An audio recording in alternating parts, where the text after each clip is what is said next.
പൗലോസ് എങ്ങനെ കടമറ്റത്ത് കത്തനാരായി മാറി എന്ന കഥ അറിയാം. തിരുവിതാംകൂറിലെ കുന്നത്തനാട് താലൂക്കിലെ കടമറ്റം എന്ന ദേശത്ത് നിർധരരായ ഉലഹന്നാന്റെയും ഏലിയാമ്മയുടെയും മകനായിട്ടായിരുന്നു പൗലോസ് ജനിച്ചത്. സഹോദരങ്ങളില്ലാത്തതുകൊണ്ടും ചെറുപ്പത്തിലെ തന്നെ മാതാപിതാക്കൾ മരിച്ചതിനാലും പൗലോസ് അനാഥനായി മാറി.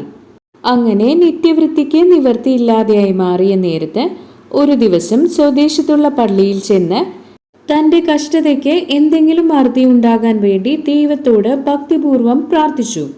ഇത് കണ്ടുവന്ന ആ പള്ളിയിലെ വികാരിയാകട്ടെ അവനെ അടുത്തേക്ക് വിളിച്ച് കാര്യങ്ങൾ ആരാഞ്ഞു. അവന്റെ കഷ്ടതകൾ മനസ്സിലാക്കിയ കത്തനാരാകട്ടെ അവനെ സ്വന്തം മകനായി വളർത്താൻ തീരുമാനിച്ചു. പൗലോസിന് നല്ല വിദ്യാഭ്യാസം നൽകുകയും സുറിയാനി മുതലായ ഭാഷകളെല്ലാം പഠിപ്പിക്കുകയും ചെയ്തു. വൈദിക പാഠങ്ങളെല്ലാം പൗലോസ് സ്വന്തമായി പഠിക്കുകയും ചെയ്തു. 5-6 വർഷങ്ങൾ കൊണ്ട് ഒരു വൈദികൻ അറിഞ്ഞിരിക്കേണ്ട കാര്യങ്ങളെല്ലാം മനസ്സിലാക്കുകയും ഇതറിഞ്ഞ കത്തനാരച്ചനാകട്ടെ അവനെ ഷമ്മാശനായി വാഴിക്കുകയും ചെയ്തു. അക്കാലത്ത് ആ കത്തനാർക്ക് അനവധി പശുക്കളും അവയെ പരിപാലിക്കാനായി ഒരു പരിചാരകരും ഉണ്ടായിരുന്നു. പശുക്കളെയെല്ലാം അഴിച്ച് അടുത്തുള്ള മലകളിൽ കൊണ്ടുപോയി തീറ്റി നേരം വൈകുമ്പോൾ പശുക്കളുമായി തിരിച്ചു വരുന്നതായിരുന്നു പരിചാരകന്റെ പതിവ്. അങ്ങനെയിരിക്കെ ഒരു ദിവസം പശുക്കളുമായി തിരിച്ചു വരുമ്പോൾ പശുക്കളുടെ മുൻപിലേക്ക് ഒരു പുലി ചാടി വീഴുകയും അതിലൊന്നിനെ പിടിച്ച് കാട്ടിലേക്ക് കൊണ്ടുപോകുകയും ചെയ്തു. ഇതന്വേഷിക്കാനായി പൗലോസും കത്തനാരുമടക്കം ഒരു സംഘം കാട്ടിലെത്തുന്നു. ആ നേരം ഒരുപാട് ഇരുട്ടിക്കഴിഞ്ഞപ്പോൾ അന്വേഷണം മതിയാക്കി അവർ തിരിച്ച് പോന്നു.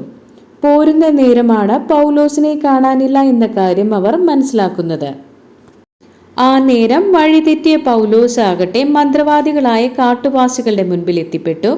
അവനെ അവർ പിടിച്ചുകെട്ടി മൂപ്പന്റെ മുൻപിലെത്തിച്ചു. മക്കളില്ലാതിരുന്ന മൂപ്പനാകട്ടെ പൗലോസിനോട് ദയ തോന്നി. ആചാരങ്ങളും കുലമര്യാദകളും പാലിച്ച് ഇവിടെ തന്റെ കൂടെ കഴിഞ്ഞാൽ എല്ലാ മന്ത്രതന്ത്ര വിദ്യകളും പഠിപ്പിച്ചാമെന്ന് മൂപ്പൻ അറിയിച്ചു.